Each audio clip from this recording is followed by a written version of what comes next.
What do you think Indian education system के flaws क्या है? But मार्क्स है, Marks मार्क्स flaws के ऊपर चलता है, पूरा मगम करो, then you write the exam, you score marks. So marks score करने में only one thing is you write the exam and मगम. There is no application knowledge, it's only theory. So what you get out of it? Nothing. But if they train you in application knowledge that will remain. Awareness होनी चाहिए कि school और college में शायद हम किस ढंग से कहीं ना कहीं इनकेपेबल. अगर आप इस स्कूल और कॉलेज की चलबल में ना फंसे दैट इज योर गिफ्ट. अगर आप फंसे हुए हैं गेट आउट. आज से कई साल पहले जब ब्रिटिशर्स इंडिया के ऊपर राज करते थे, उस समय पर ब्रिटिशर्स को जरूरत थी कुछ इंडियन लोगों की, कुछ ऐसे इंडियन लोगों की जो कि बहुत अच्छी इंग्लिश बोलते हो, कुछ ऐसे लोग जो कि बिना कुछ सोचे समझे ब्रिटिशर्स के ऑर्डर्स को फॉलो करें. और इन्हीं सब चीज़ों के लिए ब्रिटिशर्स इंडिया के अंदर लेकर आते हैं द इंडियन एजुकेशन सिस्टम. क्यों हमारे एग्जाम्स में रोज लर्निंग पर ज्यादा फोकस होता है? क्यों हमारे बच्चों को बचपन से रोबोट्स बनाने के लिए ट्रेन किया जाता है? क्यों हमारा एजुकेशन सिस्टम हमारी क्रिएटिविटी को डिस्ट्रॉय करता है? एजुकेशन बहुत ही स्ट्रॉन्ग वर्ड. अगर आप एक स्टूडेंट है या एक पेरेंट है या किसी भी तरह एजुकेशन से जुड़े हैं तो ये वीडियो आपकी ज़िंदगी बदल सकती है. हमारा एजुकेशन सिस्टम एक फैक्ट्री की तरह चलता है जहां हर स्टूडेंट को एक ही तरह के सिलेबस से गुजरना पड़ता है बिना सोचे कि उसका इंटरेस्ट क्या है, उसकी स्किल्स क्या है.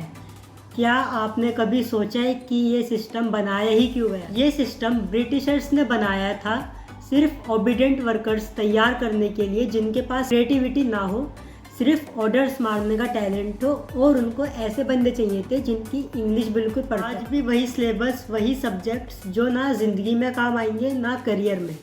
हमारे स्टूडेंट्स स्कूल से निकलते हैं पर उन्हें पैसा कमाना ही नहीं आता, ना रियल वर्ल्ड प्रॉब्लम्स को सॉल्व करना आता है, और जो फेल हो जाए उसके लिए सोसाइटी एक लेबल लगा देती है लूज़र का. इधर की साइड आपको एक मैथ्स की इक्वेशन दिख रही होगी जो हमने 9th क्लास में पढ़ी होगी हर एक स्टूडेंट ने. आप मेरे को एक चीज़ बताओ, क्या ये इक्वेशन आपकी रियल लाइफ में काम आएगी कभी? या जो बंदे स्कूल या कॉलेज ख़त्म करके अपने करियर की लाइन में चल रहे हैं या फिर चल चुके हैं या फिर उन्हें काफ़ी टाइम हो चुका है, आप लोग मुझे एक बात बताओ कि ये क्या आपके काम कभी आई है इन रियल लाइफ? एग्ज़ाम्स वगैरह को छोड़ के अगर आपने एजुकेशन को आगे कंटिन्यू नहीं करा तो क्या रियल लाइफ में आपके कभी काम आई है? मुझे सिर्फ शिकायत नहीं करनी, मुझे एक सॉल्यूशन भी देना है. एक ऐसा सिस्टम जो सिर्फ मार्क्स के पीछे भागने की बजाय स्टूडेंट्स को रियल वर्ल्ड स्किल सिखाए जो उन्हें उनके रियल लाइफ में काम आए और उनके करियर में वो इम्प्लीमेंट कर सके. स्कूल्स में लाइफ स्किल्स जैसी चीज़ें सिखानी चाहिए जैसे कि पैसा कैसे कमाए, बिजनेस कैसे शुरू करें, कम्युनिकेशन और प्रॉब्लम सॉल्विंग जैसी चीज़ें स्कूल में पढ़ाई जाए और स्टूडेंट्स को इन चीज़ों की एजुकेशन दी जाए. हर स्टूडेंट को उसके करियर या उसके इंटरेस्ट के हिसाब से चीज़ें सिखानी चाहिए स्कूल में. जैसे कि अगर किसी को बिजनेसमैन बनना है तो उसके लिए एक ऐसा टीचर स्कूल में अवेलेबल होना चाहिए जो उसको सिर्फ बिज़नेस के बारे में पढ़ाए, जो उसको ये बताए कि बिज़नेस को बिल्ड कैसे करते हैं, उसको चलाते कैसे हैं, मार्केटिंग स्ट्रेटजीज क्या होती है, कस्टमर को अपनी तरफ अट्रैक्ट कैसे करते हैं, और मनी मैनेजमेंट उसको सिखाना चाहिए. हर चीज़ जो भी बिज़नेस से रिलेटेड है उसको हर चीज़ सिखानी चाहिए. अगर किसी को कोडिंग करनी है तो उसके लिए एक ऐसे टीचर अवेलेबल होना चाहिए जिसको कंप्यूटर की पूरी नॉलेज हो. अगर किसी को आर्ट्स, ड्राइंग या क्राफ्ट में इंटरेस्ट है तो उसके लिए एक ऐसा टीचर अवेलेबल होना चाहिए. अगर किसी को डांस, सिंगिंग कुछ भी करना है तो हर स्टूडेंट के लिए हर एक टीचर अवेलेबल होना चाहिए हर एक स्किल का स्कूल से. एग्ज़ाम्स में ज़्यादातर बच्चे इसलिए फेल होते हैं क्योंकि वो एक आंसर को प्रॉपरली नहीं लिख पाते.